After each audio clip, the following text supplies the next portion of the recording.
Lo digo porque... pero yo creo que si salen mejor que se haya primero ido a la fiscalía. Es decir, lo ideal es, si eso está en un juzgado y sale, nadie va a sospechar que sale de policía, de investigaciones policiales, nadie va a sospechar. La fiscalía te lo afirma, hacemos una gestión para... Si la fiscalía me dice, oye, lo he leído, yo entonces lo cierro, los informes los tengo hechos. ¿Cuánto tiempo lo puede cerrar esto? 3 semanas.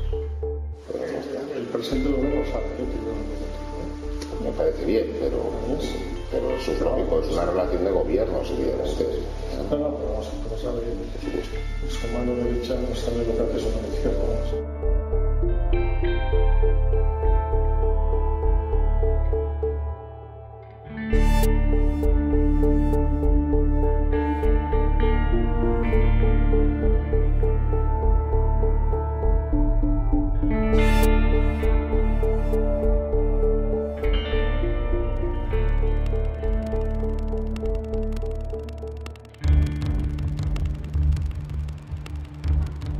El día 21 de junio de 2016 se hicieron públicas las conversaciones entre el ministro del Interior, Jorge Fernández Díaz, y el jefe de la Oficina Antifraude de Cataluña, Daniel de Alfonso. El contenido de las grabaciones es la prueba de la existencia de un complot para atacar a los adversarios políticos del gobierno. Un hecho gravísimo en cualquier democracia. Llegaron en un sobre anónimo por correo ordinario. Una mañana un redactor me sube el correo y entre esos sobres pues hay uno que tiene un pendrive dentro. Al abrirlo, además anónimo, pues se lo llevé inmediatamente al informático para que viera a ver si aquello era un virus que nos iba a destruir el sistema o no.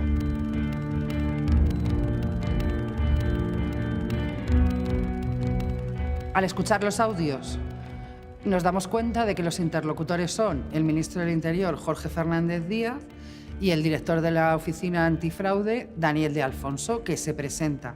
En esa presentación, además, sale un nombre que para nosotros es reconocible, que es José Ángel Fuentes Gago, el jefe de gabinete, que es el que intermedió para que se produjeran las reuniones entre Daniel de Alfonso y el ministro del Interior.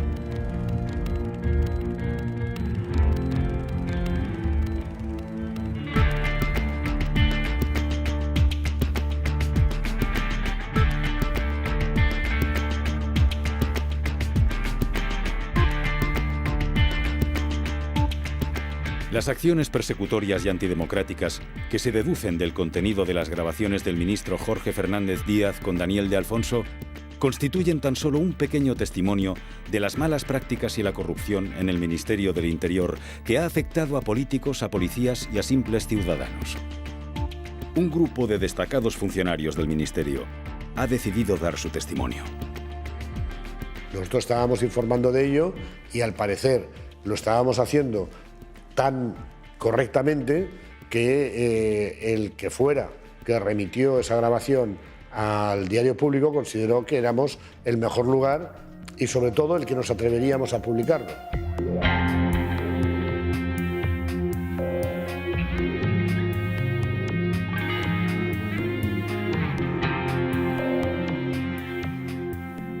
La publicación de las grabaciones del ministro del Interior tuvo una amplia repercusión nacional e internacional, provocando una gran conmoción en plena campaña electoral.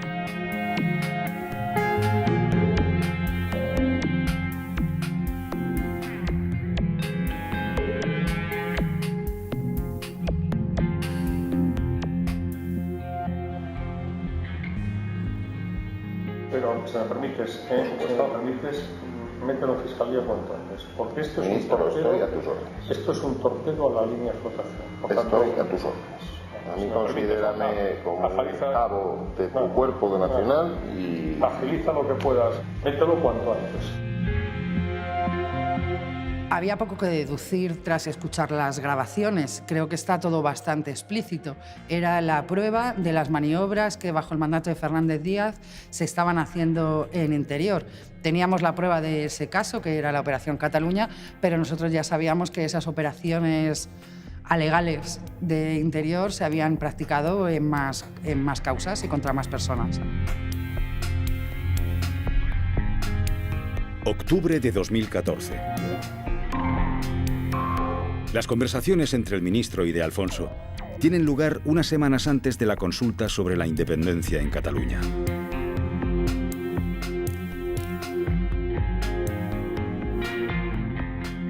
En la conversación entre el ministro del Interior y de Alfonso, el ministro insiste una y otra vez en que la información falsa sobre Trías tiene que salir a la luz, tiene que ser filtrada en el plazo de una semana máximo, para que sea publicada justo antes de la consulta del 9N en Cataluña y, por lo tanto, desacreditar a los que están organizando esa consulta.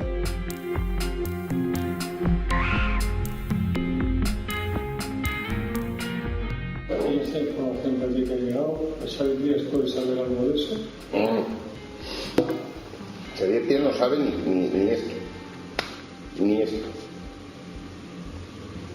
A ver, es que eso a Xavier Trías lo vamos a ver. Es demoledor para él, ¿no?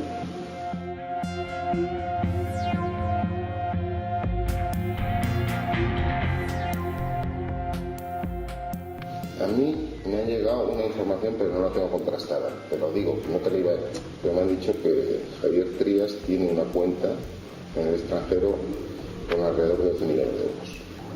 Primero, cuando me llega un comentario así, yo o me lo das por escrito o no investigo nada. Y si eso saliera, ¿tú qué opinas de eso? Yo, ministro, soy partidario de asestar el golpe cuando el golpe vaya a acabar con el animal. No. És esperpèntic. El més esperpèntic és sentir el ministre parlant d'aquest tema i parlant del Xavi Trías, com si fossin molt amics, i que resulta que està tramant una manera d'acabar amb una persona que es dedica a la política, no? Jo ho trobo sorprenent, és a dir, és una cosa que et quedes escandalitzat. Jo sempre dic el mateix. Jo sabia que el senyor Jorge Fernández Díaz era deshonest. Gràcies a l'aparició d'aquesta conversa, tot el país s'entera que aquest senyor és profundament deshonest. L'únic que no s'ha enterat que té un ministre deshonest és el president del govern. No fue por azar que 2 semanas más tarde de las conversaciones entre el ministro y de Alfonso, en las que conspiraban contra Trías, El Mundo publicara una noticia acusando al entonces alcalde de Barcelona de disponer de una cuenta en Suiza, los fondos de la cual se habrían transferido a Andorra en el año 2013. La sort que vaig tenir és que vaig tenir un careig a través de la ràdio amb el director del Mundo. Jo li vaig dir que posaria una querella i el dia següent publicaven el número de compte. I jo he de dir la veritat que els he d'agrair que publiquessin el número de compte perquè això em va permetre que el banc suís fes un certificat dient que jo no havia tingut mai un compte en aquest banc.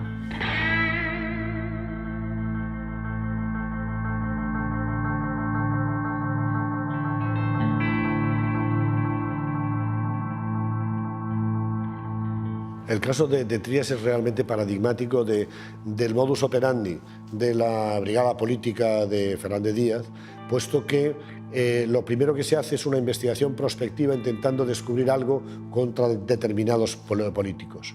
En el caso de que no se encuentre, porque es lo que ocurre con Trías, no se encuentran documentos ni materiales que lo puedan comprometer, entonces se hace un montaje y se fabrica un informe donde supuestamente se avala eso que no se ha podido demostrar.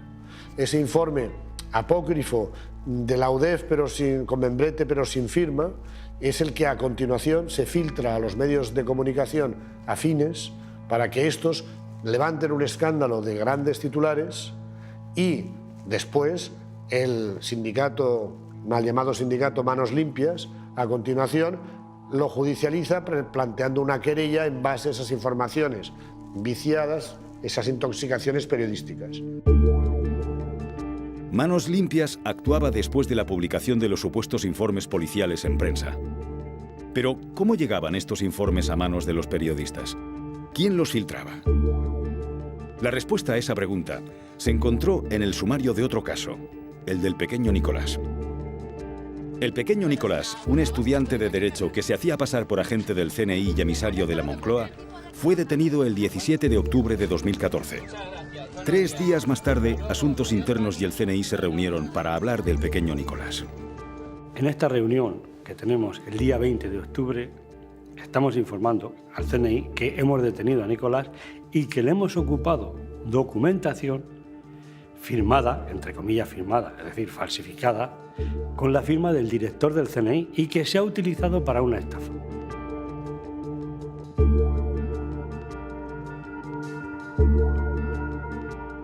La reunión entre Martín Blas y el CNI fue grabada ilegalmente y hecha pública en diversos medios de comunicación.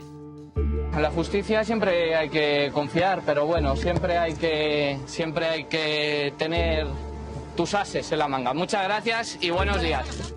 El objetivo de que se difunda y se distribuya y se haga una grabación ilegal a agentes del CNI de Asuntos Internos era, en primer lugar, acusarles de manipular pruebas, de hacer operaciones alegales y conseguir así que se archive la causa contra el pequeño Nicolás. Como consecuencia del escándalo que estalla cuando esta gente también graba una conversación entre el jefe de Asuntos Internos y agentes del CNI sobre el caso del pequeño Nicolás, las actuaciones judiciales han permitido posicionar los teléfonos móviles de todos ellos durante esas fechas, porque coincidieron.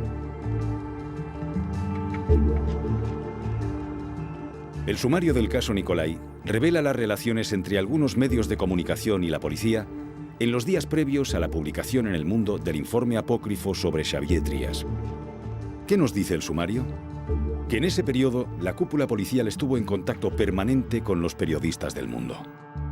Entre el 20 de octubre y el 23 de diciembre de 2014, el tráfico de llamadas de Inda y Urreiztieta suman más de 200 comunicaciones con la cúpula policial. 68 con el inspector jefe José Ángel Fuentes Gago. 78 con el comisario José Manuel Villarejo y 105 con el comisario Enrique García Castaño. La noticia sobre Xavier Trias la publica El Mundo el día 27 de octubre y viene firmada por Eduardo Inda, Esteban Urreiztieta y Fernando Lázaro.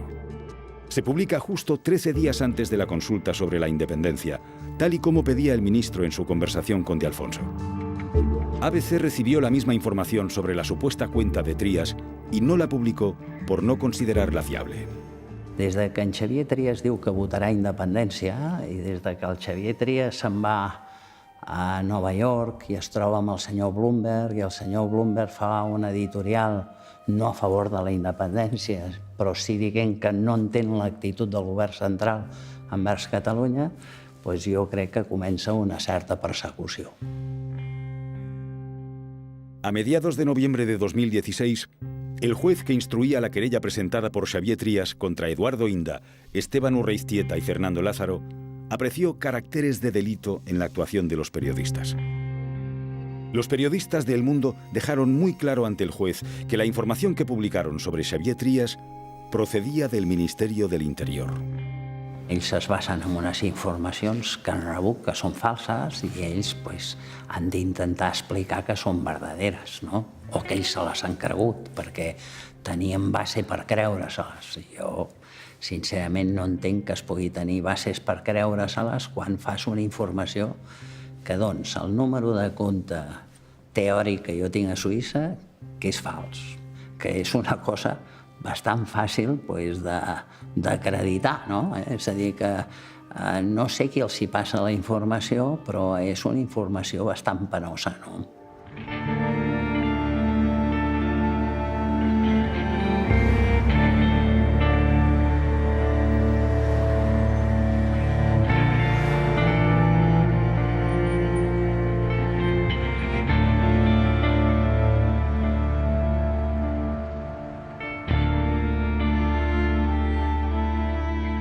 Estos podrían salir, ¿no? Podrían salir, pero yo creo que si salen mejor que se haya primero ido a la fiscalía. Lo ideal es, si eso está en un juzgado y sale, nadie va a sospechar que sale de policía, de investigaciones policiales, nadie va a sospechar. Puede así, el funcionario de turno, el periodista gacetillero que está siempre por ahí, el amigo del fiscal. Porque a veces, cuando lo publicas, generas una presión mediática que al final hace que cosas que no se hubieran tomado interés se lo toman. Es decir, estamos hablando de un ministro o de un ministerio del Interior y de un responsable máximo de investigaciones de corrupción, de fraudes, etcétera, en una comunidad autónoma como la de Cataluña.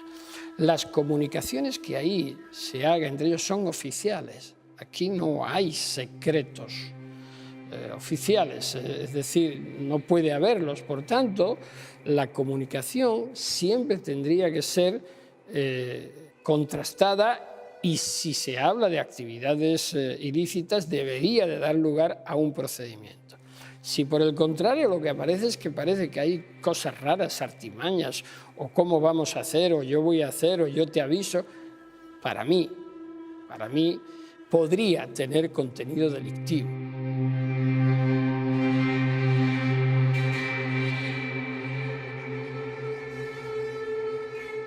Las informaciones sobre Trías publicadas en prensa procedían de la cúpula del Ministerio del Interior.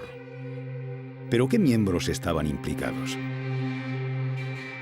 Este era el organigrama de la policía en octubre de 2014, con Jorge Fernández Díaz como ministro y Francisco Martínez como secretario de Estado de Interior. El cargo más importante del cuerpo es el de director adjunto operativo, ocupado por Eugenio Pino, del que dependían jerárquicamente los principales mandos policiales. Muchos de estos cargos han estado implicados en la guerra sucia. Por supuesto, esta trama política, policial, tiene que ser instruida directamente desde el Ministerio, desde el ministro, porque el que organiza todas estas, digamos, operaciones encubiertas es un equipo de gente que tiene por encima al director adjunto operativo, Eugenio Pino, que es el número 2 de la policía, pero que reporta directamente al secretario de Estado de Interior y por tanto al ministro, y junto a él José Ángel Fuentes Gago, su jefe de gabinete, aunque ese cargo no está oficialmente reconocido. La suerte que hemos tenido en este tiempo es que había funcionarios del Ministerio del Interior que habían sido también víctimas o estaban asqueados de la manera de trabajar dentro del Ministerio del Interior y que se pusieron en contacto conmigo para ayudarme en esta investigación y también para avisarme de lo que se tramaba en contra mía y en contra del público.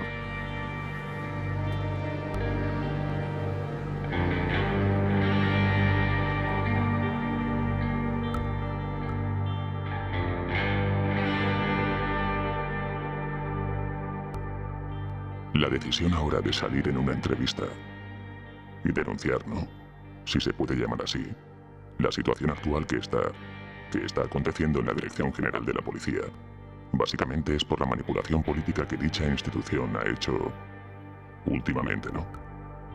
En estos momentos, en el Ministerio del Interior, hay una caza de brujas para ver quiénes son los funcionarios que pueden colaborar en concreto con público para que podamos sacar estas informaciones, y ese es uno de los motivos por los que esta persona no puede dar la cara, pero sí nos da su testimonio. El ministro se debe de abstener de la dirección de cualquier investigación policial.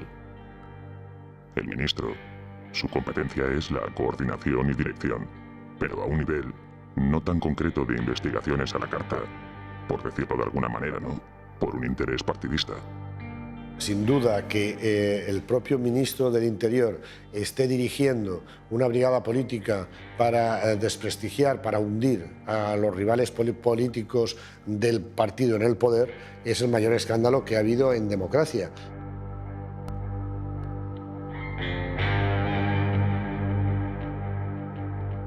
Esa brigada política consta principalmente de una serie de mandos policiales de la máxima confianza del ministro. En este caso, el director adjunto operativo, Eugenio Pino, para este tipo de operaciones que se podrían denominar alegales, se servía de funcionarios de su máxima confianza, del inspector jefe Gago, del inspector jefe Gómez Gordo, del inspector jefe Bonifacio. También habría otra rama que, por clasificarla de algún modo, sería alegal, en la que su máximo representante sería el comisario Villarejo. Y una tercera rama, la que se ha denominado oficina siniestra, ¿no?, que está ubicada en la calle Rafael Calvo, junto a la Dirección General de la Policía. A esta oficina se le ha atribuido la realización de una serie de informes que bien se han elaborado y dirigido para defender a personas que son afines a esta brigada, o para atacar a compañeros o funcionarios que se atreven a denunciar lo que está ocurriendo en la policía, ¿no? Como es el caso del comisario Barrado.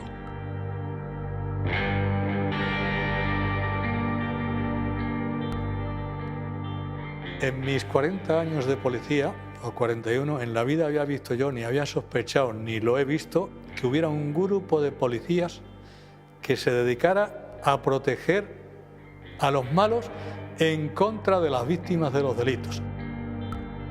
En los años 90, el secuestro de Anabel Segura conmovió a la sociedad española. El comisario Jaime Barrado fue el responsable de la detención de los secuestradores y asesinos de Anabel después de una larga investigación. Barrado es uno de los mandos más condecorados de la Policía Nacional. Jaime Barrado es el policía constante, cabezota, obcecado, que hasta que no resuelve un caso no para. Por ejemplo, entre los casos que llevó cuando era el jefe del grupo de secuestros, muchos eran asesinatos sin resolver, puesto que no había aparecido el cadáver.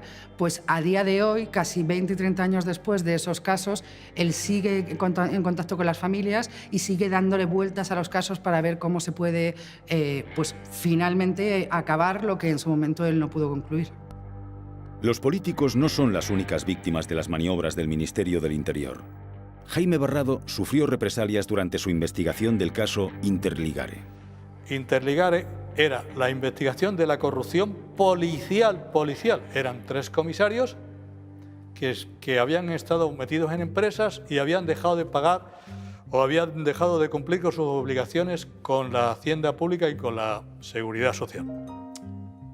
Nos pusimos a tirar del hilo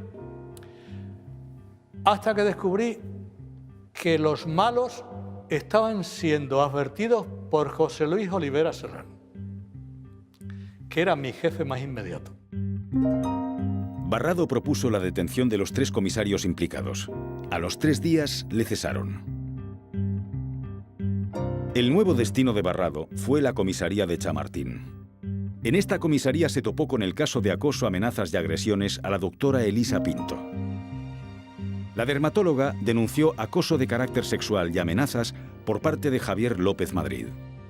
Es una persona de comportamiento histriónico y entonces pasaba de una actitud agresiva amenazante diciendo que si en algún momento le denunciaba iban a enterrar las denuncias porque la policía, él tenía acceso a la policía y que por lo tanto yo no iba a tener nada que hacer, que tenía además pues que su amistad con la Casa Real eso le ayudaba. A otros momentos en que decía que le perdonase, que no hiciese nada, que mantuviésemos una relación de amistad, que perdonara lo que hubiera hecho. Javier López Madrid es el yerno de Juan Miguel Villar Mir, presidente de OHL. Inició su carrera profesional en la central de Londres de Goldman Sachs y fue miembro del Consejo de Administración de OHL, la empresa de su suegro. López Madrid ha sido condenado por el escándalo de las tarjetas Black de Caja Madrid y fue detenido dentro de la llamada Operación Lezo, relacionada con la supuesta financiación irregular del PP de Madrid. López Madrid es un hombre con amistades poderosas, amigo íntimo del rey Felipe VI, del que fue compañero en el colegio Los Rosales. Tratamos de tomar declaración a López Madrid y ahí empezó eso que el que es policía se incentiva, que es cuando empieza a recibir llamadas extrañas y contestaciones raras. Excusas y mentiras, que es que yo, pues como policía y comisario, este señor tiene algo que ver con OHL, evidentemente, pues el teléfono del jefe de seguridad de OHL. Me lo pasan, llamo, me identifico, comisario de policía, Jaime Barrado, en Chamartín, y quisiera hablar con el señor Francisco Javier López Madrid. Palabras textuales del jefe de seguridad de OHL. No quiero decir cómo se llama. Ese señor es desconocido total en esta empresa. La doctora Pinto denunció 2 agresiones físicas con un cuchillo por parte de desconocidos, advirtiéndola de que dejara en paz a López Madrid. La doctora acudió a la comisaría de Chamartín, acompañada de su abogado, para denunciar los hechos.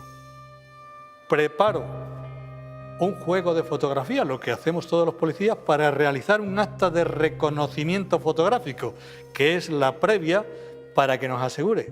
Y entre varias fotografías de individuos con las mismas características físicas, pongo la fotografía del individuo conocido como Villarejo y le reconoce sin ningún género de duda al que está con el número, creo que le puse con el número 3, entre varias fotografías. Y es tan observadora esta mujer que me dice, pero esta fotografía, en esta fotografía está muy joven. A mí el que me apuñala, que es pero tiene más años cuando me apuñala. Yo el día 21, creo que fue un día 19, entrego al jefe superior de Policía de Madrid las diligencias donde está implicado un comisario de policía, presuntamente como autor de varios delitos, y a los 2 días me cambian de comisaría, me mandan a una comisaría conflictiva que se llama Carabanchel. Evidentemente nadie te dice por qué. Las represalias contra Barrado no se limitaron al cambio de comisaría. Le abrieron un expediente que acabó con la suspensión de empleo y sueldo. Jaime Barrado presentó un recurso y la sección 7ª del Tribunal Superior de Justicia de Madrid dictó a su favor en una sentencia que especificó que la credibilidad del comisario estaba fuera de toda duda. Yo veo que hay una mano negra. Ya me pongo a investigar a este hombre y veo que cada policía que ha investigado a este hombre ha terminado, suspendido, trasladado. Y veo que hay gente que tenía que estar investigando, como en la Unidad de Asuntos Internos, y no solamente no investiga, sino que los quitan a los que intentan investigar a alguien que tiene relación con el Villarejo. Es un auténtico mafioso. Don José Manuel Villarejo es secretario general del Sindicato Profesional de Policía. Yo estoy segura que tiene muchas cosas que contar. ¿Quién es José Manuel Villarejo? ¿De quién depende? La trayectoria del comisario Villarejo se remonta a los inicios de la transición y las oscuras maniobras del Ministerio del Interior también. En el lenguaje popular, en el antiguo régimen, se decía que la policía tenía un carácter facha. ¿En qué ha cambiado la policía de entonces a la policía de ahora? Dentro del ambiente funcionarial, posiblemente el cuerpo que más ha asumido el proceso democrático haya sido el Cuerpo Superior de Policía. En el inicio de la transición, diversos mandos policiales crearon el Sindicato Profesional de Policía. El comisario Villarejo formó parte de su constitución. Al fundarse el Sindicato Profesional de Policía, bajo la cobertura de defender de una forma democrática a los agentes policiales, lo que se hace es crear una organización donde la mayor parte de sus dirigentes proceden de Fuerza Nueva, proceden de la ultraderecha o proceden de la brigada político-social. Las malas prácticas no surgen como las setas de temporada en temporada, ¿no?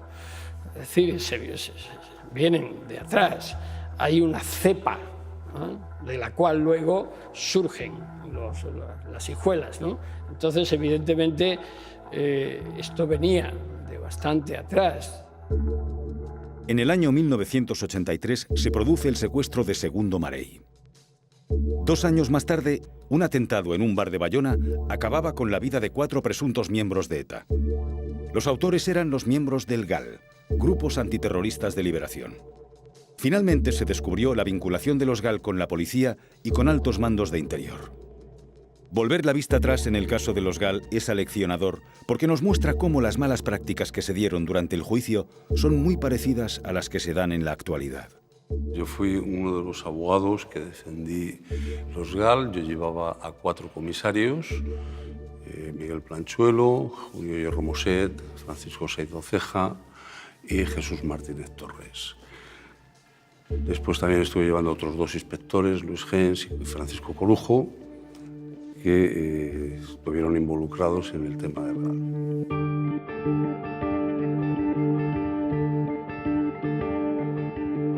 Yo llamé a Felipe González a declarar ante la Sala Segunda del Tribunal Supremo porque entendí que venía esa declaración, debía ser acorde con los derechos, con la defensa que se estaba llevando a cabo por nuestro despacho con los policías que se estaban defendiendo. El juicio de los GAL supuso un golpe muy duro a la credibilidad del gobierno socialista y hubo mucha tensión. En el Ministerio del Interior se produjeron maniobras encaminadas a desprestigiar a Garzón, uno de los jueces que instruían el caso. El informe Veritas, encargado por responsables policiales y políticos del Ministerio, tenía una finalidad: desacreditar a Baltasar Garzón. El mismo modus operandi que en la actualidad, la publicación en prensa de supuestos informes policiales. Como estaba investigando los GAL, a Medo y a Domínguez, pues obviamente no recibía muy buen apoyo y tampoco buena información por parte de algunos elementos de Interior, porque estaban en bloque en contra de esa investigación. Por tanto, en algún momento es probable que surgiera esa idea, no sé exactamente de dónde, ni por orden de quién, de que se me investigara, ¿no? De que se me buscaran las vueltas a mí, porque era yo el que estaba investigando. Supongo que a cualquier otro juez que hubiera hecho lo propio. Y me seguían a lugares públicos o a restaurantes, o recuerdo que algún partido de fútbol en el Bernabéu también. Y ya hasta una vez me acerqué a una de las personas y le dije: sean un poco más discretos porque ni siquiera están haciendo su trabajo bien. En el informe Veritas se aseguraba que el magistrado tenía relaciones con miembros de una organización de narcotraficantes y que había participado en orgías con mujeres. El comisario Villarejo participó en la elaboración del informe tal y como reconoció en una carta dirigida a la Dirección General de la Policía en 1995.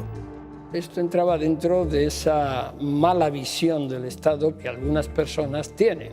Y para eso crearon un grupo fuera de escalafón, que vinieron responsables desde Barcelona, desde Zaragoza, y se formó un grupo para investigar.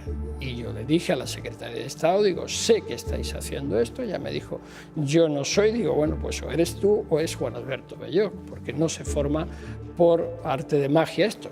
Todo eso parece una película de serie B, pero se hizo e incluso llegó a presentarse el atestado. Yo lo que creo que es que muchas veces los políticos utilizan las fuerzas de seguridad del Estado no todo lo correctamente que deberían de utilizarlas. A las pruebas me remito con lo que ocurrió hace años con el GAL.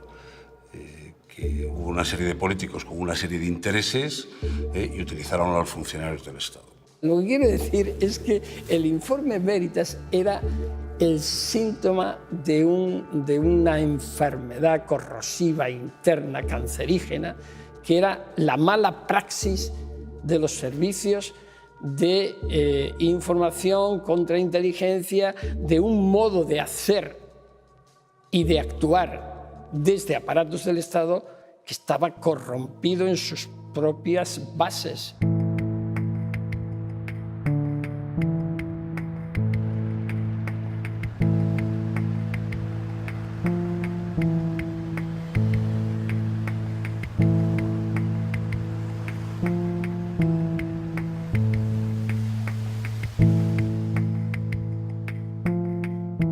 En el año 2009, el diario El País publicó un artículo en el que se denunciaban escuchas a políticos de la Comunidad de Madrid.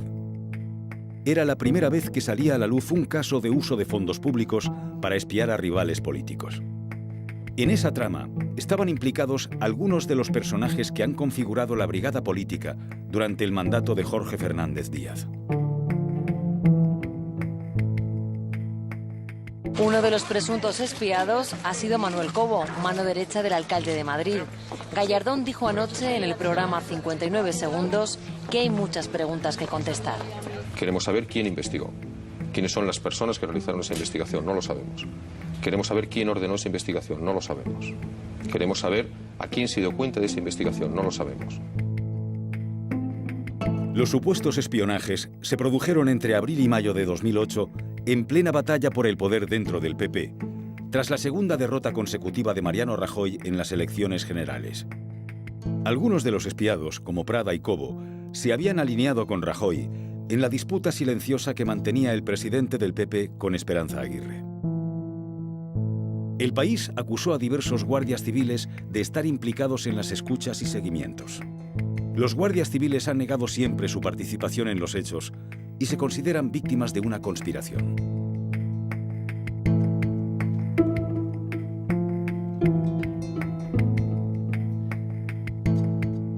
En enero del 2008, a principios de enero del 2008, el señor Gamón y el señor Castaño nos reúnen a los 6 asesores en el despacho del señor Gamón y nos transmite que, por especial interés del vicepresidente primero autonómico, en aquel entonces don Ignacio González, tiene especial interés en que nosotros desarrollemos unos seguimientos a los que el señor Gamón denomina objetivos. Estos objetivos ya se los he trasladado a quien lo tengo que trasladar, que es a la autoridad judicial. Pero vamos, no me importa decírselos. Era el señor Gallardón, el señor Cobo, el señor Prada, la señora Cifuentes, un señor que se apellida Cabezas, otro señor que se apellida Núñez y 2 o 3 alcaldes de localidades madrileñas. Si los guardias civiles niegan haber realizado los seguimientos, ¿quién los efectuó? Al comisario Jaime Barrado se le encargó la investigación de las escuchas cuando ya había salido a la luz que la comunidad autónoma había contratado a una empresa de detectives. El espionaje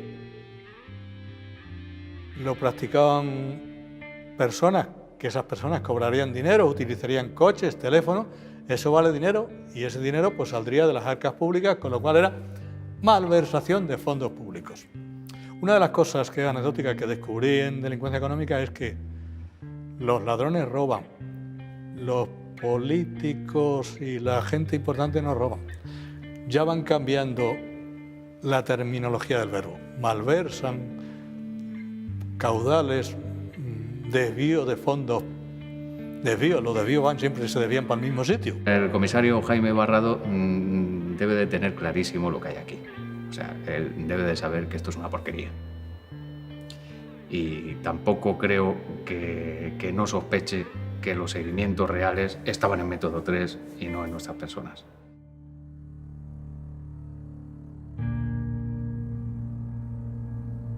Nosotros, y eso ha salido en la prensa, realizamos investigaciones sobre 3 investigaciones sobre empleados pura y llanamente del canal de Isabel II. Te vuelvo a repetir, informes que oficialmente se presentaron, que oficialmente se entregaron y que oficialmente se pagaron. Yo soy abogado y soy detective privado y a mí me rige la Ley de Seguridad Privada, el Código Penal y el Estatuto de la Abogacía y por lo tanto todo lo que sea en nombre de clientes y de investigados deberé negarme, como ustedes podrán entender, a contestar. El que me ordena tajantemente que no se entre con mandamiento judicial de entrar en registro en Método 3 es el comisario general, es decir, José Luis Olivera está por debajo del comisario general, pero es el que da las indicaciones para prohibir la entrada de registro. A los guardias civiles se les ordenó que se situaran en las localizaciones en las que se encontraban los políticos supuestamente investigados por detectives privados. Esa es la razón por la que fueron imputados en la causa. Lo que no es normal es que haya una agencia de detectives haciendo investigaciones a políticos dentro de los que pueden encontrarse perfectamente los denunciantes en esta causa y que, por otro lado, me intente llevar a mí a lugares públicos para que los posicionamientos figuren al lado de esos políticos a los que estaban investigando los detectives. Y ese es el quid. Eso considero que es la finalidad. En noviembre de 2016, los servicios jurídicos del gobierno de Cristina Cifuentes de la Comunidad de Madrid admitían finalmente que se había espiado a políticos.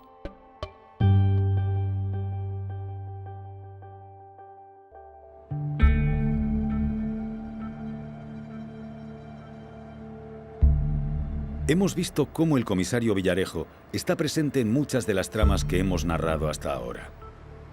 José Villarejo actúa siempre en beneficio propio, a través de su entramado de empresas.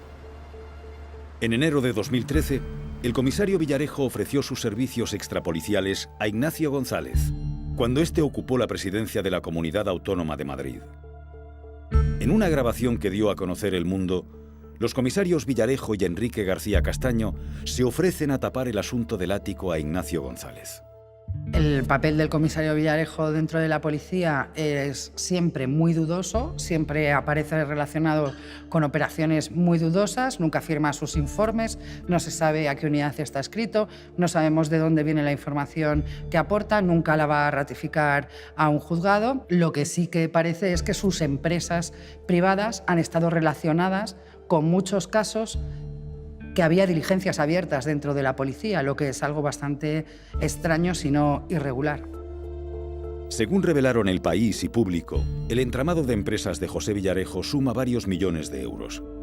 Junto a su actual esposa Gema Alcalá Garcés y el abogado Rafael Redondo Rodríguez, participa y en algunos casos figura como presidente o administrador único en 12 sociedades.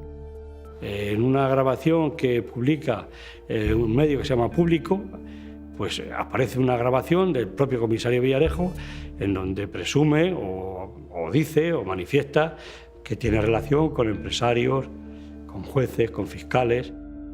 ¿Cómo conseguía José Manuel Villarejo la colaboración de jueces y fiscales?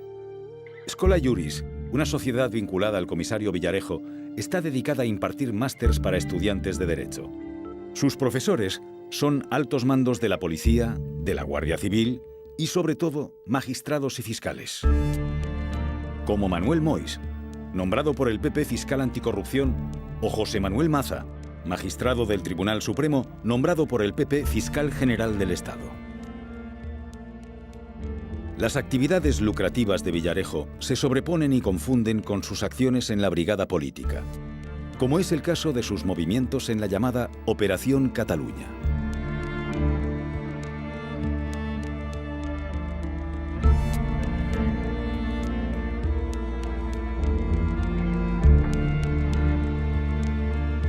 Y en Convergencia, la persona con la que yo mantengo, porque es la persona que en su momento el presidente dijo, cumpliendo con la ley de la relación gobierno de Cataluña y oficina, a mí me puso de interlocutora a Yerma Gordo. Porque esto pasaría porque Artur Mas dejara el partido o dejara la presidencia, eso es evidente, que ahí es donde entraría Yerma. Cuando en ese escenario que tú dibujas, ¿para cuándo dejaría la presidencia de la Generalitat?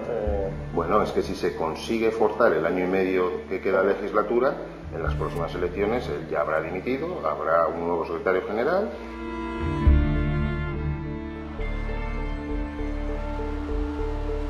La llamada Operación Cataluña empieza con la llegada del PP al gobierno. Se pone en marcha la Brigada de Revisión de Casos con el supuesto objetivo de investigar aquellas causas que la cúpula policial entendiera que habían quedado sin resolver. Yo llego en el 2012 a la Unidad de Asuntos Internos.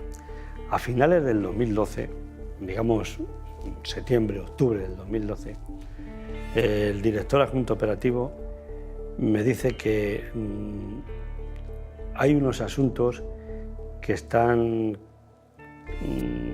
cuestionados en la opinión pública y que la actuación de la policía pues no está clara.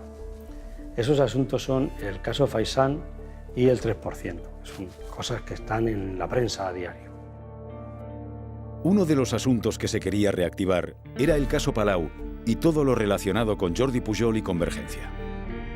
El director adjunto operativo me pide entrevistarme con el fiscal, con Sánchez Dulet, para explicarle lo que los funcionarios que él dirigía habían encontrado al analizar el asunto del Palau, el caso Palau.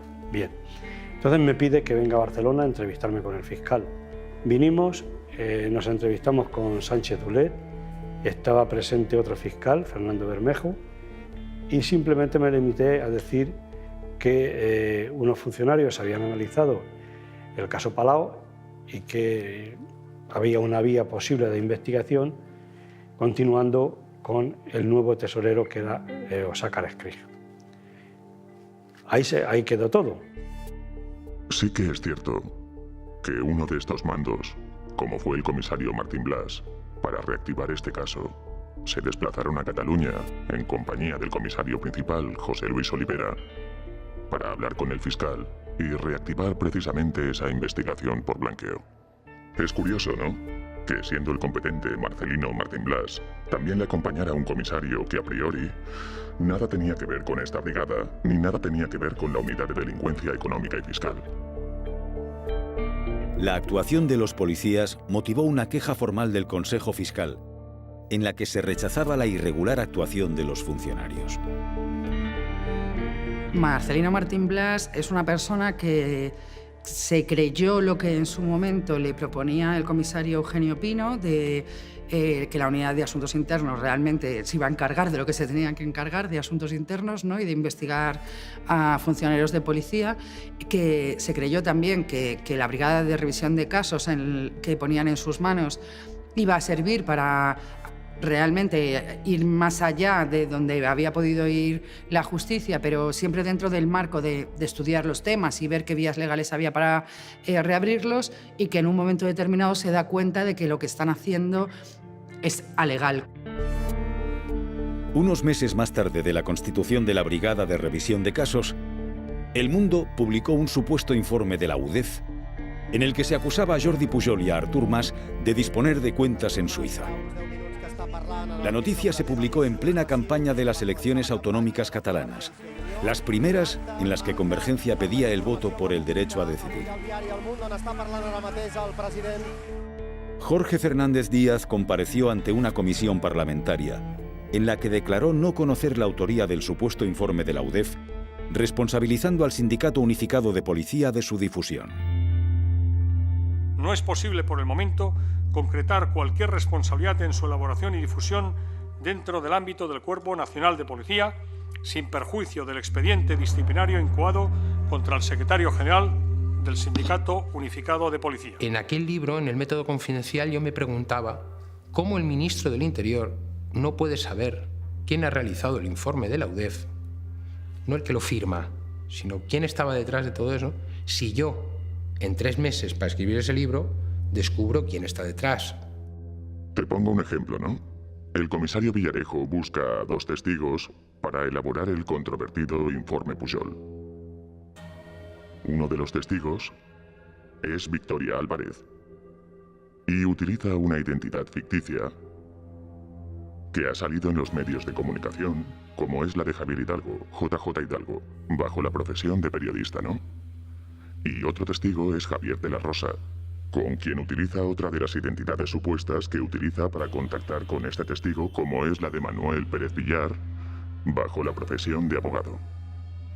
Todo ello sin un control judicial, como así exige la ley que regula trabajar bajo estas identidades supuestas, que es la Ley 5/99, que sería la de agente encubierto, ¿no? Yo es que a Villarejo siempre lo he conocido con sus empresas privadas. Yo al comisario Villarejo oficial o policía al que tú te refieres lo conozco a raíz de que me lo describe Javier de la Rosa como la persona que lo lleva a la UDEF a declarar contra la familia Pujol o con todo lo que él supiese.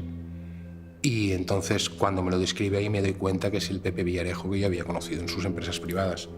Detrás del falso informe de la UDEF, publicado por El Mundo, estaba la brigada política del Ministerio y uno de sus elementos más activos, el comisario José Manuel Villarejo. En una conversación telefónica que llegó a público, Villarejo habla con Javier de la Rosa, presentándose como el abogado Manuel Villar, una de sus falsas identidades. Yo me he comprometido y estoy haciendo a reorganizar tu vida, tus problemas personales, tu historia, etcétera, etcétera. Yo, al margen de todo esto, que yo te estoy muy agradecido y estoy de acuerdo contigo. No, si no es agradecido, si aquí, esto es un toma y daca. De la conversación se deduce un acuerdo. De la Rosa dará información sobre el expresidente de la Generalitat, Jordi Pujol, y Villarejo solucionará al financiero sus problemas legales y económicos. De la Rosa solo cobró una parte del dinero prometido, pero ¿de dónde salía el dinero para estos pagos? Unos WhatsApps entre el pequeño Nicolás y Javier de la Rosa revelan la implicación del sindicato Manos Limpias en parte del pago. El círculo del modus operandi de la brigada política que describimos al principio se ve confirmado. Javier de la Rosa está pidiendo todo el rato a Nicolás su mortadela, ¿no? La mortadela que le han dejado a deber ese abogado Manuel Villar, que era el comisario Villarejo, y que en teoría le pagó 200.000 euros por la información y le dejó a deber otros 200.000. Javier de la Rosa debe de conseguir algo porque se alegra, pero le dice a Nicolás, de todas formas pasaré también por la charcutería de Manos Limpias. El otro personaje utilizado por Villarejo en la elaboración del informe Pujol fue Victoria Álvarez, a quien convenció de declarar ante la UDEF. La exnovia de Jordi Pujol Ferrusola se hizo muy popular a raíz de la comida que compartió con Alicia Sánchez Camacho en el restaurante La Camarga de Barcelona. Lo que se habló en esa comida fue grabado por la agencia de detectives Método 3. Policía no podemos ir porque policías están todos... Bueno, yo iría directamente a Fiscalía y a quien conocemos de Fiscalía. El único hecho es que nosotros en 2010 recibimos un encargo del entorno de Alicia Sánchez Camacho para realizar una grabación y que 3 años después Alicia Sánchez Camacho hace que me detengan por realizar esa grabación que era legal y consentida. Ese es el único hecho. Todo lo que conlleve después, toda la opereta de Alicia Sánchez Camacho diciendo llegaré al final, y todo eso entra dentro de la falacia de una mentirosa compulsiva. Punto. Reprovar l'actuació de la senyora Alicia Sánchez Camacho per incomplir l'article 59.5 de l'Estatut d'Autonomia y, en segon lloc... El 3 de junio de 2014, el Parlamento catalán reprobaba a la presidenta del PP, Alicia Sánchez Camacho, por no haber comparecido para explicar su vinculación con el caso Método 3. ¿Qué papel jugó Alicia Sánchez Camacho en la guerra sucia del Ministerio del Interior? Si Alicia Sánchez Camacho reconoce alguna vez que ella lo sabía, está reconociendo 3 delitos. El de acusación y denuncia falsa, el de falso testimonio y el de amenazas condicionales. Y ella está sentada en el Congreso todos los días. Alicia Sánchez Camacho, en lugar de contactar con la Fiscalía o el juez, llevó la información obtenida en La Camarga al Ministerio del Interior.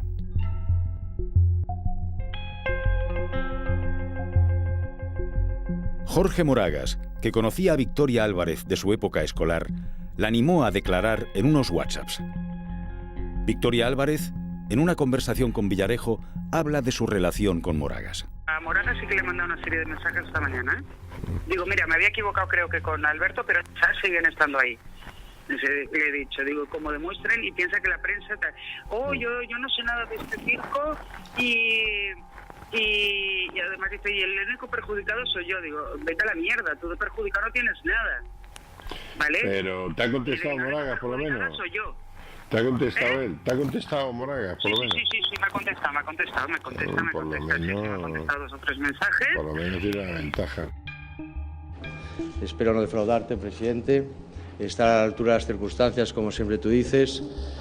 I algo que he aprendido... Jo crec que el senyor Jorge de Moragas, que és un senyor que està al cantó directe del senyor Mariano Rajoy, és una de les persones instigadores amb el senyor Jorge Fernández Díaz, i estic segur que amb la senyora Alicia Sánchez Camacho per organitzar tota aquesta actuació en contra d'unes persones. Això no ho puc demostrar, però cada dia està més clar que això és així.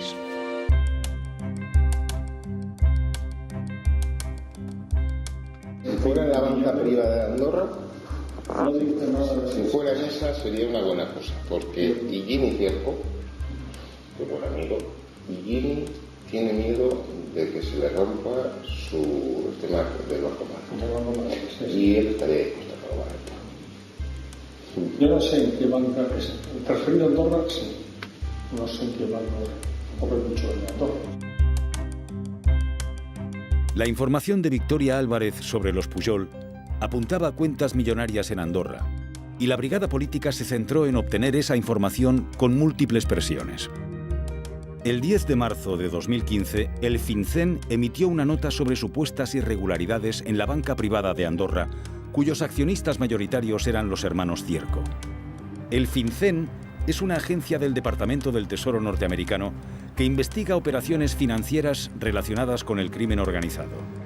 Jaume Bartomeu era entonces abogado de la família Cierco. Pensem anar ara per parlar amb el cap de govern, i el cap de govern es va fer acompanyar pel ministre de Finances. Encara no feia una setmana que havia esclatat aquesta greu crisi, jo els hi vaig anar a explicar uns fets que s'havien esdevingut gairebé un any abans, a l'estiu del 2014, que eren unes coaccions que s'havien fet sobre els responsables de l'entitat Banca Privada d'Andorra per part de persones vinculades a organismes de seguretat espanyols i en relació a que, trencant el secret professional, donguessin informació d'uns comptes que hi pogués haver a l'entitat que ells dirigien i representaven de la família Pujol.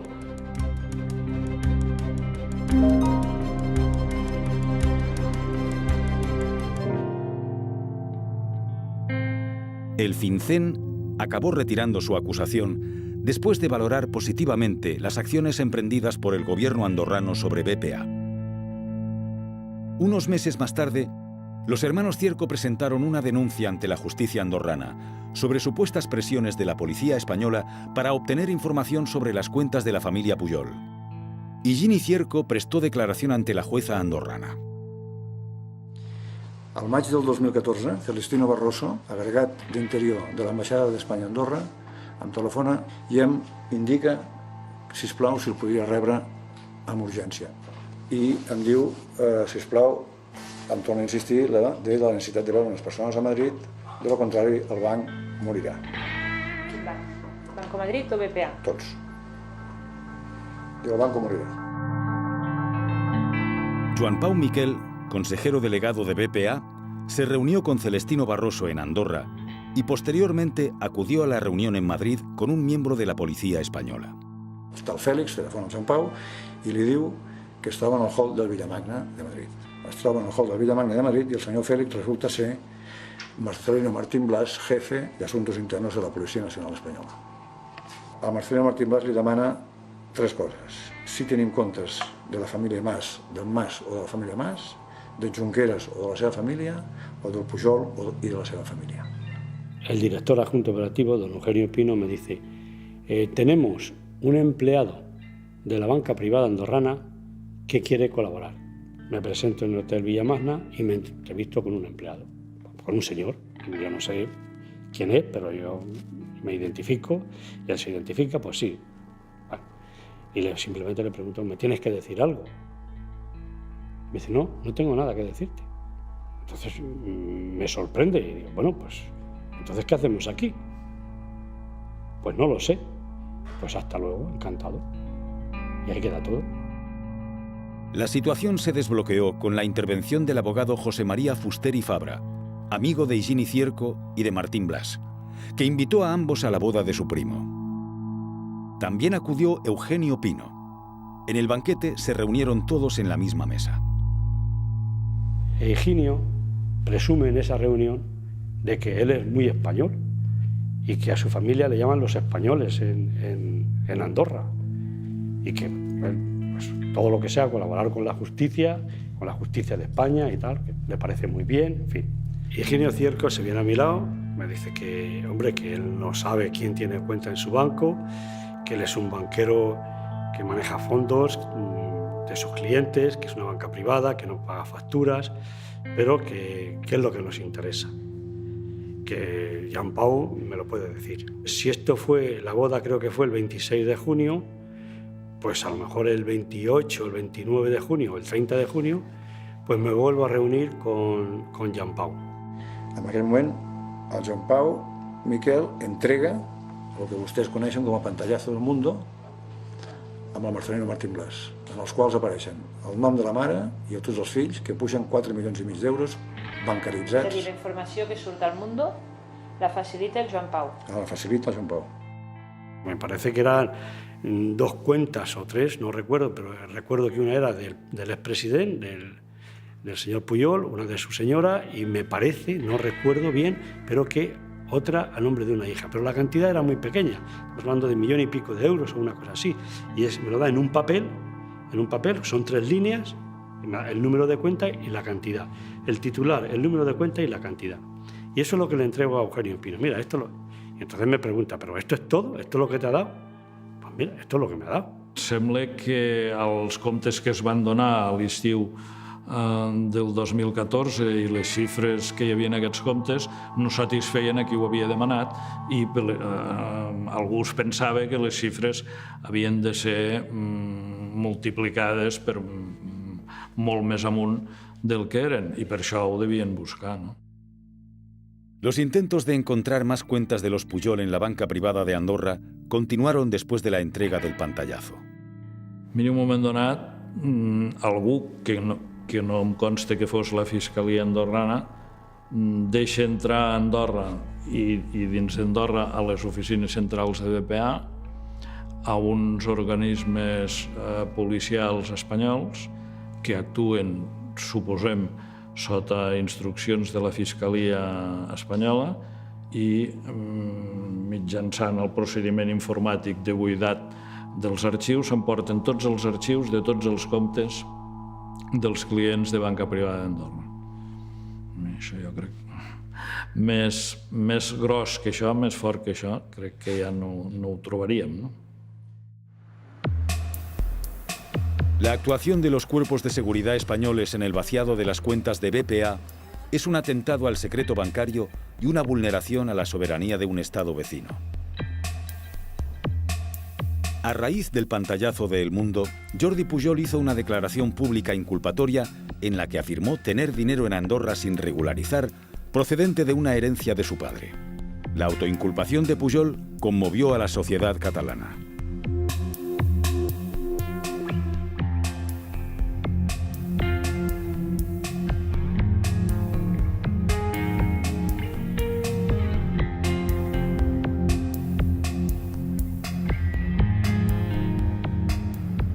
El interés del Ministerio del Interior por la banca andorrana no se limitaba a los políticos independentistas. Existía también interés en las cuentas de empresarios venezolanos para vincularlas a una supuesta financiación irregular de Podemos.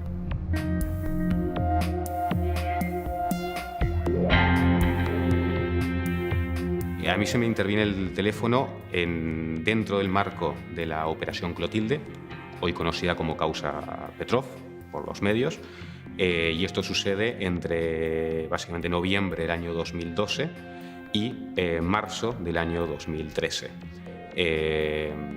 Y se me intervino el teléfono digamos, en una causa que no tiene nada que ver con lo que es la causa BPA de hoy en día. Y le digo, la Guardia Civil miente deliberadamente y de forma reiterada cuando dice que yo he viajado a Rusia.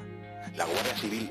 Pablo Laplana fue investigado y su teléfono pinchado por orden judicial en el marco de la Operación Clotilde, o caso Petrov, sobre corrupción urbanística en la Costa Brava vinculada a la mafia rusa. Después de la declaración de Laplana en la audiencia, fue desimputado de la causa. La única motivación que yo creo que tenía, en base a los elementos que obran en la causa, era la de escuchar otras conversaciones que nada tenían que ver con lo que se estaba investigando, que yo mantenía por una situación muy concreta con un colectivo de empresarios venezolanos.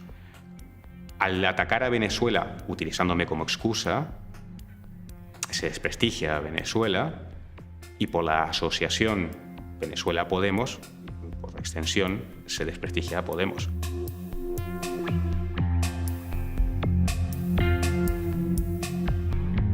Se ha repetido hasta la saciedad que Podemos está financiado por Venezuela, hasta el extremo de que en algunas encuestas la mitad de los españoles creen efectivamente que Venezuela ha financiado a Podemos, cuando esto no solamente no ha ocurrido, sino que todas las denuncias, todas las querellas que han ido en esa dirección han tenido que ser archivadas.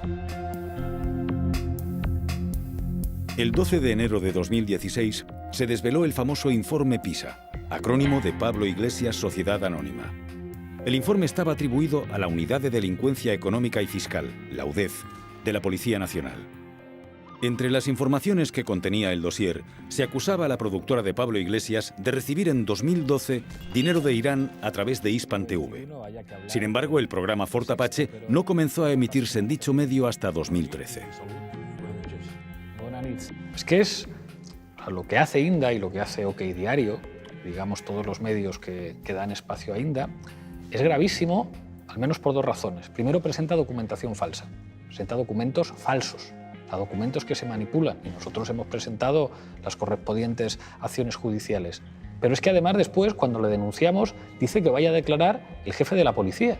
Y es como, usted está diciendo que el informe falso, que el papel falsificado que usted ha sacado, que ha habido el banco en el paraíso fiscal, ha salido diciendo no conocemos ni al señor Iglesias ni a su familia, le conocemos absolutamente de nada. Entonces usted dice que ese papel falso se lo ha dado uno de los jefes de la policía en España. Pues que esto es de chiste, pero es gravísimo.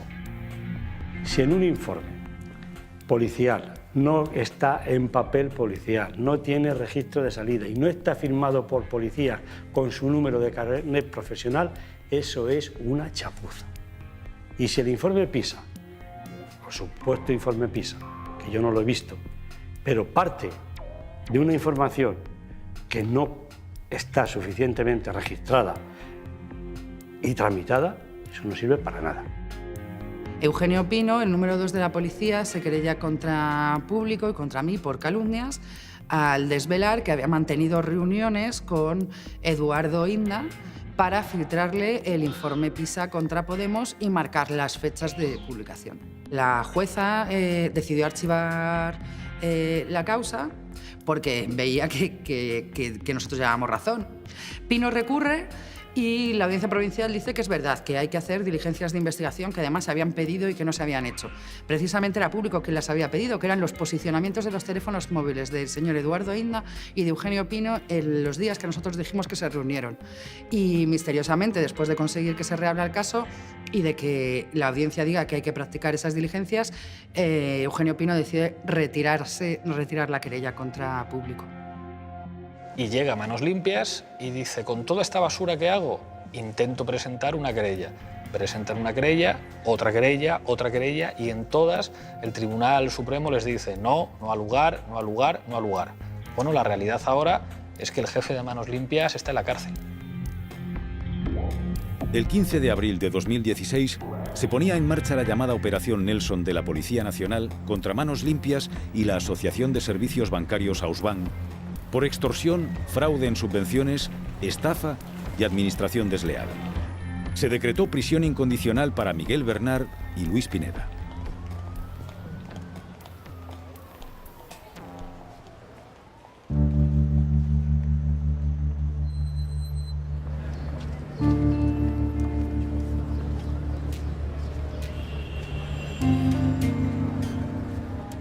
Muchas de las pruebas que se aportan en este documental salen del sumario del caso Nicolai, elaborado por la comisión judicial nombrada por el juez Zamarriego, para investigar la grabación de la reunión entre el CNI y Asuntos Internos en octubre de 2014. Y es que el juez, a la vista de lo que he contado, a la vista de que se han cometido esas irregularidades que él no ha visto nunca en una investigación, decide crear una comisión judicial. Marcelino Martín Blas formó parte de esa comisión desde que fue cesado de su cargo como jefe de Asuntos Internos de la Policía en marzo de 2015. Constituida la comisión judicial, pedimos informes a Policía Científica y Policía Científica nos dice cuándo, cómo y a través de qué medios se ha hecho la grabación. Para un policía la deducción no es muy complicada, es decir, si el periodista que está publicando desde el primer momento de la detención se llama Carlos Mier y trabaja en información sensible, y ya hemos visto que información sensible es del comisario Villarejo, y luego después nos encontramos con que esa llamada, que ha sido cortada según el informe de Policía Científica, resulta que corresponde a ese periodista. No es muy difícil la conclusión, ¿no? La comisión judicial presentó sus conclusiones en mayo de 2016. Nosotros terminamos el informe proponiendo que las detenciones, los registros y diciendo en el informe que puede haber una organización criminal en la que participan policías y periodistas, policías pues son un director, en fin, el director adjunto operativo y algunos periodistas, lo presentamos en mayo. El trabajo de la Comisión Judicial del caso Nicolai se ha realizado en un entorno hostil dentro y fuera del Ministerio. ¿Qué ha ocurrido en la Policía Nacional o en el Ministerio del Interior estos últimos años? Yo diría que hay un cúmulo de irregularidades. El Ministerio del Interior no nos ha dado ningún amparo. Y tampoco ha facilitado la investigación. Porque, digamos, en el mejor de los casos, se ha desentendido de ella. A pesar de todas las trabas e impedimentos, la Comisión Judicial del caso Nicolai ha tenido el mérito de sacar a la luz las malas prácticas en la cúpula del Ministerio del Interior.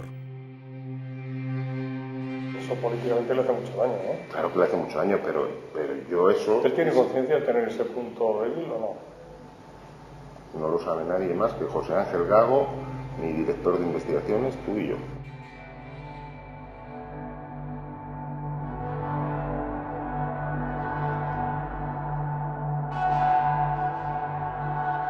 Las grabaciones al ministro aparecen en público unas semanas más tarde de la presentación del informe de la Comisión Judicial. Entre las acusaciones que recibe Martín Blas está la de haber grabado al ministro Jorge Fernández Díaz. Simplemente quiero dejar constancia que yo ni he tenido la grabación del ministro, ni he grabado al ministro, ni sé grabar.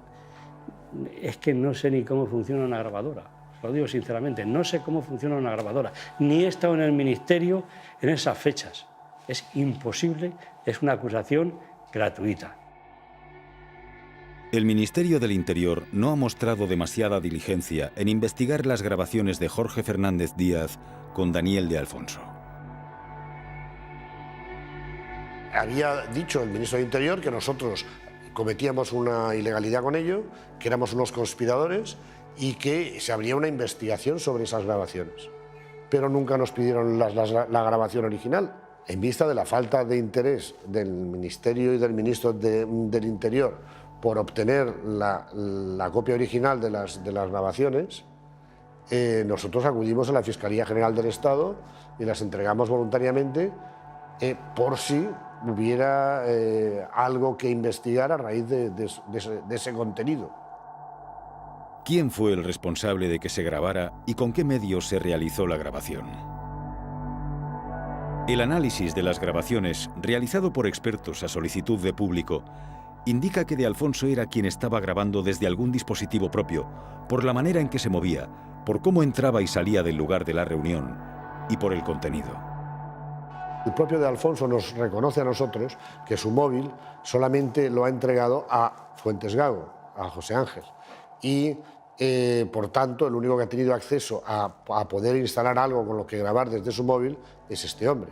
Dedujimos que el que estaba grabando era de Alfonso y además era con pleno conocimiento suyo. Entre otras cosas porque a menudo parecía hablar para la grabación, parecía hablar para la grabadora. He dicho en otras ocasiones que parecía un audio selfie. Este director ni ha grabado, ni sabía, ni ha permitido, y entenderán ustedes, porque si no tendríamos que pensar que somos todos subnormales perdidos, entenderán ustedes que tampoco las he puesto en circulación. Pues, ¿usted lo quiere? Pues mire, el señor... La primera consecuencia política de la publicación de las conversaciones fue el cese de Daniel de Alfonso por el Parlament de Cataluña. El ministro continuó en su puesto. El ministro del Interior debería presentar su dimisión hoy mismo. Tiene que dar explicaciones y en este caso, si son ciertas, tiene que dimitir. Eso es muy grave y debería implicar la dimisión o el cese fulminante. Directamente todos los partidos, como digo, desde Bildu hasta Ciudadanos, pida directamente mi dimisión, sin esperar, sin darse cuenta que yo soy la víctima de ese atropello, de ese ataque, y sin esperar a que una investigación aclare qué es lo que ha sucedido. Gracias, presidente. Jorge Fernández Díaz fue finalmente reprobado. La primera reprobación de un ministro desde la restauración de la democracia. La comisión parlamentaria que investiga la utilización partidista del ministerio empezó sus trabajos con la declaración de Jorge Fernández Díaz y de Alfonso, pero sin el testimonio de los mandos policiales por el bloqueo de PP, Ciudadanos y PSOE. Ya la inteligencia de cada uno.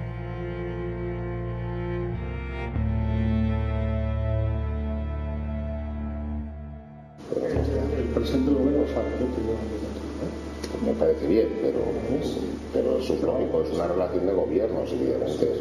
No, pero sabe que su mano derecha no sabe lo que hace su mano izquierda. Todos tenemos un sistema legal y ese sistema legal ¿sabe para qué está? Para proteger a los ciudadanos del uso arbitrario del poder. Eso es el ABC de la democracia, del Estado de Derecho y de la ley. Bueno, és un atemptat a la democràcia d'una gravetat extrema. Això ni a les grans dictadures passa això. Bueno, sí que passa això a les grans dictadures. Nadie por su ideología política en una democracia puede ser investigado. Eso ocurre en las dictaduras, ¿no? Y de eso en la dictadura franquista conocemos bastante, ¿no? Eugenio Pino ha sido imputado. El caso de la doctora Pinto reabierto y el comisario Villarejo identificado e imputado. Pero ¿han finalizado las malas prácticas en el Ministerio del Interior? Con el cambio de ministro de Fernández Díaz a Zoido, yo creo que todavía no ha supuesto acabar con esa mafia y con esa trama y con esas malas prácticas que hay dentro de la policía. Todavía queda una estructura de inspectores, jefes y algún que otro comisario, como García Castaño, que siempre aparecía en todas estas cosas de la brigada política, que ahí siguen en sus puestos. Entonces, la limpia está por hacer todavía. Se trata de que existe una trama político-empresarial en este país que se dedica realmente a gobernar en la sombra con absoluta impunidad y que cuenta con lo que podríamos llamar un ejército de mercenarios, que naturalmente son policías, muchos de ellos, pero que hay que incluir también algunos fiscales y hasta algunos magistrados. Entonces llega un momento que ya se sitúa uno muy lejos de creer en nada. Donde había una persona que creía en las instituciones, en el Estado social y democrático de derecho en el que convivimos los ciudadanos, una persona que creía firmemente en la división de poderes, en que la policía y la Guardia Civil protege los derechos y garantías de los ciudadanos, pues ahora queda una persona con unos principios y unos valores derrumbados. Después de ver lo que he visto, ya siendo comisario, que hay una serie de individuos que trabajan a las órdenes de quien más les paga, que son auténticos sicarios, me repugna tanto esa actitud que es lo único que me mueve para estar aquí. Yo estoy convencido de que hay muchos policías superiores míos que han sido decentes, pero no han sido capaces porque el sistema está tan corrupto que expulsa a los decentes.